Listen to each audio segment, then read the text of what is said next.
लखनऊ के कैंट थाना क्षेत्र में सुबह सुबह मुख्तार अंसारी और कृष्णानंद के बीच में आमने सामने से क्रॉस फायरिंग हुई और सर्विलांस जब इनका मैंने लिया तो मुख्तार अंसारी एक सेना का भगोड़ा था, बाबूलाल यादव, जो राष्ट्रीय राइफल जम्मू कश्मीर से भागा था, एक लाइट मशीन गन चुरा के भागा था और उसको बेचना चाहता था मुख्तार अंसारी को। मुख्तार अंसारी उससे जब बात करके अपने लोगों से बात करता था तो कहता था किसी भी कीमत पे लाइट मशीन गन मुझे चाहिए, क्योंकि विरोधी की जो बुलेट प्रूफ गाड़ी है वो राइफल के अगेंस्ट है। लोग मुख्तार समझ रहा था कि ये रिकवरी बाबूलाल के पास हुई है तो आर्म्स एक्ट सिंपल है, वो दोषी हुआ, हम बच गए। लेकिन जैसे ही मीडिया के माध्यम से शाम को ये न्यूज़ आई कि पोटा लग गया है, अब वो घबरा गया। पोटा में तो बात करने वाला भी दोषी है और सब हम लोगों ने इंटरसेप्ट किया था। जिस संस्कार से आया था, हमारे दादा फ्रीडम फाइटर थे, मुझे लगता था कि मैं पीछे हटा तो मेरा ज़मीर मुझे मार डालेगा। और अंत में 15 दिन यही सोच के जद्दोजहद में फिर मैंने बिना किसी को बताया चुपचाप इस्तीफा दिया और इस्तीफा में लिखा। पूर्वांचल का माफिया डॉन मुख्तार अंसारी अब नहीं रहा और इसी के साथ अपराध की एक अध्याय का अंत हो गया है। मुख्तार अंसारी का जब भी नाम लिया जाता है तो आम और खास को प्रभावित करने वाली तमाम कहानियां सामने आती हैं, लेकिन उत्तर प्रदेश के एक पुलिस अधिकारी की, पूर्व पुलिस अधिकारी की कहानी सबसे ज़्यादा रोचक बताई जाती है, दिलचस्प बताई जाती है और उसमें कितना दबाव और प्रताड़ना थी वो भी निकल करके आती है। पूर्व डिप्टी एसपी शैलेंद्र सिंह जी हमारे साथ हैं, जिन्होंने मुख्तार अंसारी पर नकेल कसने की कोशिश की थी और उसके बाद उन्हें ही अपनी वर्दी को छोड़ना पड़ गया था, अपनी नौकरी से इस्तीफा देना पड़ गया था। शैलेंद्र सिंह जी हमारे साथ हैं, उनसे बात कर लेते हैं। शैलेंद्र सिंह जी, सबसे पहले आपसे बात करेंगे। मुख्तार अंसारी की डेथ हो चुकी है, मौत हो चुकी है बांदा मेडिकल कॉलेज में। एलएमजी वाला क्या प्रकरण था और आखिरकार ऐसी कौन कौन सी वजहें रहीं जो आपको अपनी वर्दी तक छोड़नी पड़ी?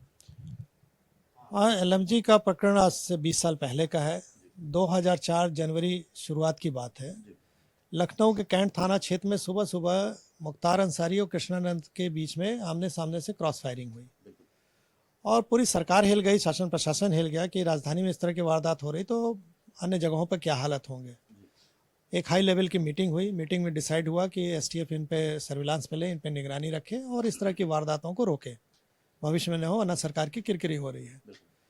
और उसी क्रम में मुझे ये जिम्मेदारी दी गई कि मैं पूर्वांचल में पोस्टेड था, बनारस में पूर्वांचल का रहने वाला था। तो हुआ कि भाई आप पूर्वांचल को समझते हैं, इन माफियाओं को नज़दीक से जानते हैं, आप इन पे अंकुश लगाइए।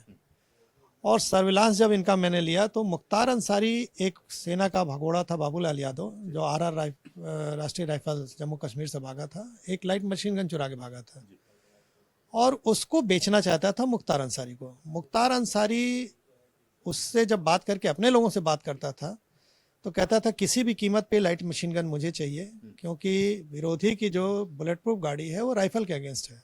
अब ये बातें इंटरसेप्ट कर रहे थे? हाँ, ये इंटरसेप्ट कर रहे थे और रिकॉर्ड में है, एविडेंस एक्ट के तहत है, क्योंकि शासन की परमिशन से सब कुछ हो रहा था। केस डायरी में भी लिखा गया इस चीज़ को और ये हमको मिलनी चाहिए, चाहे जो भी कीमत हो। 1 करोड़ में तय हो गया, और भी मांगे तो दे के ले लेना है।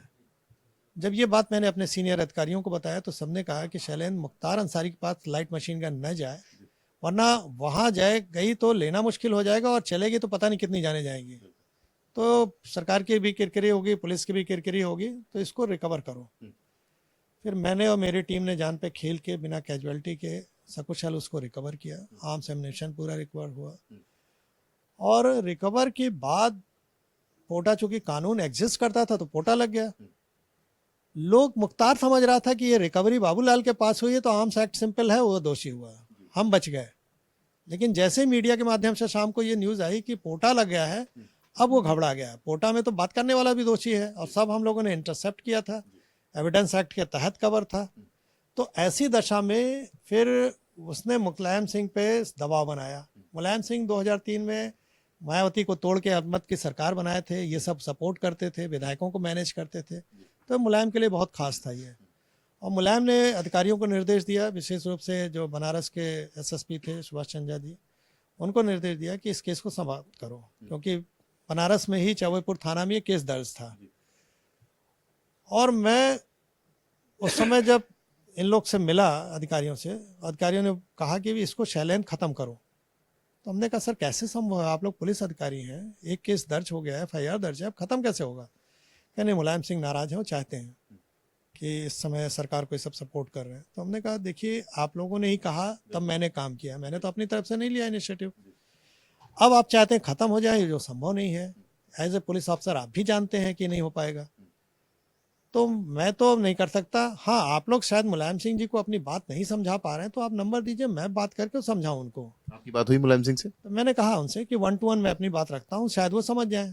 तो बनारस के एसएसपी साहब ने कहा कि शैलेंद्र वो तो तुम्हारे नाम से इतना चिढ़ गए हैं कि बात भी नहीं करेंगे तुमसे। तो हमने कहा फिर मैं क्या कर सकता हूँ।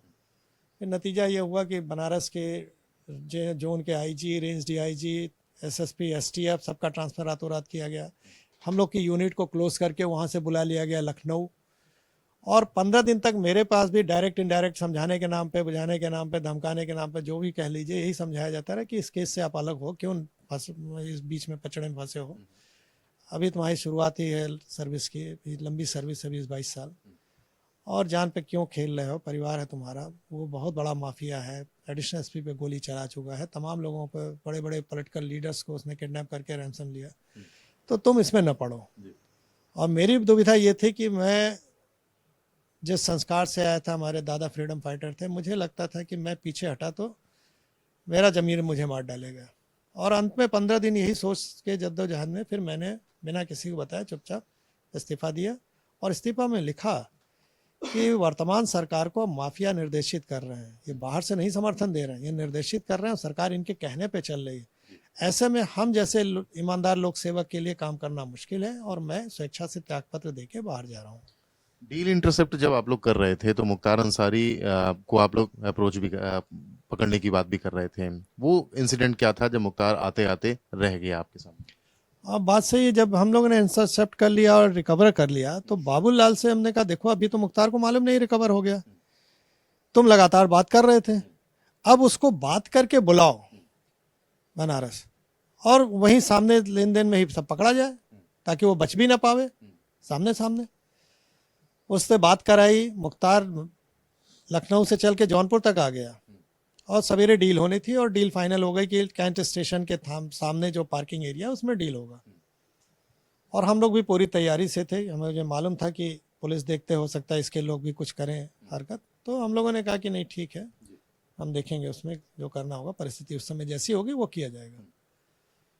लेकिन दुर्भाग्य हमारा ये था कि बनारस के एसएसपी को पता चल गया सबने, और तत्काल आपकी टीम के किसी टीम के हमारा बनारस का, हमारी टीम तो इंटैक्ट थी, लेकिन एक बनारस का लोकल थाने का इन्वॉल्व हो गया था, सब वो इंस्पेक्टर जो था वहाँ इंचार्ज है, सो उसने वाहवाही में, ये नहीं कि बैड इंटेंशन से, कि बहुत बड़ा गुड वर्क है, एलएमजी आज तक रिकवर नहीं हुई है, तो बहुत बड़ा गुड वर्क है, आउट ऑफ टर्म प्रमोशन, उसने अपने एसएसपी को बता दिया बिना मेरी जानकारी के, जबकि मैंने मना किया था। अब उन्होंने तत्काल ऊपर बता दिया, उनकी वाइफ उस समय अनीता सिंह सचिव थी मुख्यमंत्री की, अब मुख्यमंत्री तक बात चल गई, अब नीचे निर्देश आ गया, रात सब लोग तत्काल मुझे बधाई देने लगे। मैं चौंक गया कि भाई बधाई किस बात का दे रहे हैं, अभी तो मैंने बताया नहीं किसी को। तब मैं समझ गया ये बात लीक हो गई, और वो फिर मुख्तार को पता चल गया, वो किसी तरह उसकी मतलब जान बच गई, नहीं तो शायद हो सकता है उस समय ही वो खत्म हो जाता। अच्छा बताइए, एसटीएफ का तो गठन हुआ था, स्पेशल टास्क फोर्स का गठन हुआ कि अपराधियों पर नकेल कसी जाए, अपराधियों को, जराइम की जो दुनिया है उनको खत्म की जाए, लेकिन एसटीएफ की वो मनोदशा क्या रही होगी जब एसटीएफ को मुख्तार के प्रभाव से दबना पड़ा, डरना पड़ा, या दबाव बनाया गया, वो क्या बात? देखिए, एसटीएफ अपने काम के वजह से जानी जाती थी, इतना नाम था यूपी एसटीएफ का, अपराधी खौफ खाते थे। कल्याण सिंह के समय में ये सरकार बनी थी, और कल्याण सिंह को जान से मारने की धमकी शिवप्रकाश शुक्ला ने दिया था, और बड़े अच्छे अच्छे अधिकारी थे जो जान पे खेल के इसमें रहे और काम किए। एसटीएफ का मनोबल बहुत हाई होता था, एसटीएफ का मतलब एसटीएफ को मिल गया तो अपराधी कांपने लगते थे। लेकिन मेरे घटना के बाद एक मैसेज चला गया अपराधियों में कि सरकार साथ है तो कुछ नहीं हो सकता है, और एक बहुत बड़ी गिरावट, मनोबल जिसको डाउन होना कहते हैं। मेरी तो पूरी टीम उस समय रिजाइन करने को एकदम तैयार बैठ गई थी। मैंने समझाया कि नहीं, ये सब काम नहीं करो, समय बदलेगा, अभी हम जा रहे हैं, जाने दो, पब्लिक के बीच में अपनी बात रखेंगे। तो निश्चित है उस समय मनोबल बहुत गिरा था। और जब माननीय योगी जी की सरकार बनी 2017 में, मैं बधाई देने जब इनको गया तो मैंने यही कहा कि महाराज जी, पूरे पुलिस का मनोबल बहुत डाउन है, मैं तो रहा हूँ नज़दीक से, और आपके समय में अगर यूपी नहीं सुधरा तो उम्मीद मैं नहीं करता कि ये सुधरेगा। आज की बात आप कर रहे हैं, उस समय की बात हम फिर से करेंगे। उस समय व्यापारी, आम लोगों की बात कर लेते हैं। खास लोग तो आप समझ गया, मैं आपने बताया, लेकिन आम लोगों का क्या रहता था? आपने डॉक्टर का जिक्र किया कि डॉक्टर्स जो है अपने हॉस्पिटल के बाहर प्लास्टर नहीं करवाते थे, रंग रोगन नहीं होता था।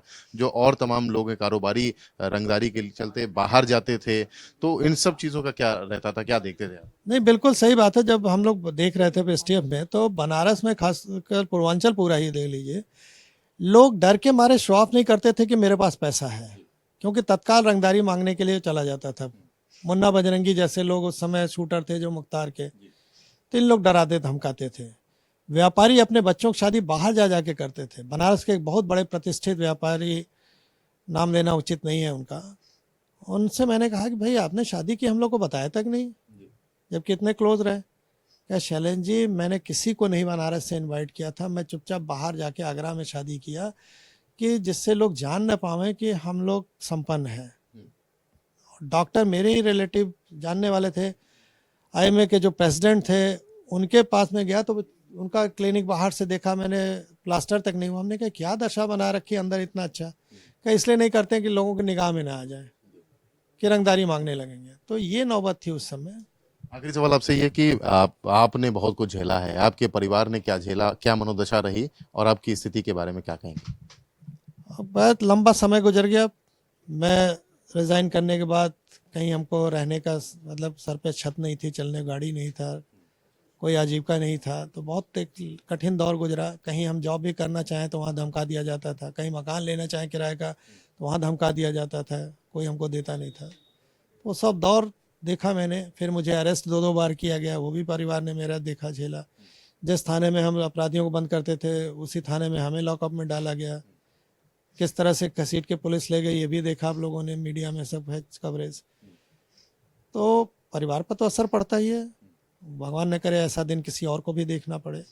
लेकिन अब इस बात की राहत है कि हम लोग सही रास्ते पे थे, जो गलत थे आज वो अपनी मौत मार रहे हैं, और हम सही थे, आज एक सकारात्मक सोच के साथ एक अच्छा काम अपना कर रहे हैं।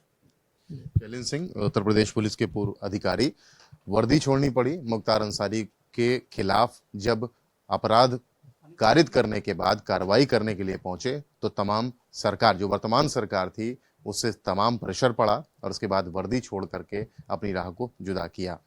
लखनऊ से कैमरामैन रजनीश तिवारी के साथ रतीश त्रिवेदी, श्रेष्ठ भारत। उत्तर प्रदेश की हर खबर से अपडेट रहने के लिए श्रेष्ठ यूपी को करें सब्सक्राइब, बेल आइकन दबाएं और देखते रहें श्रेष्ठ यूपी।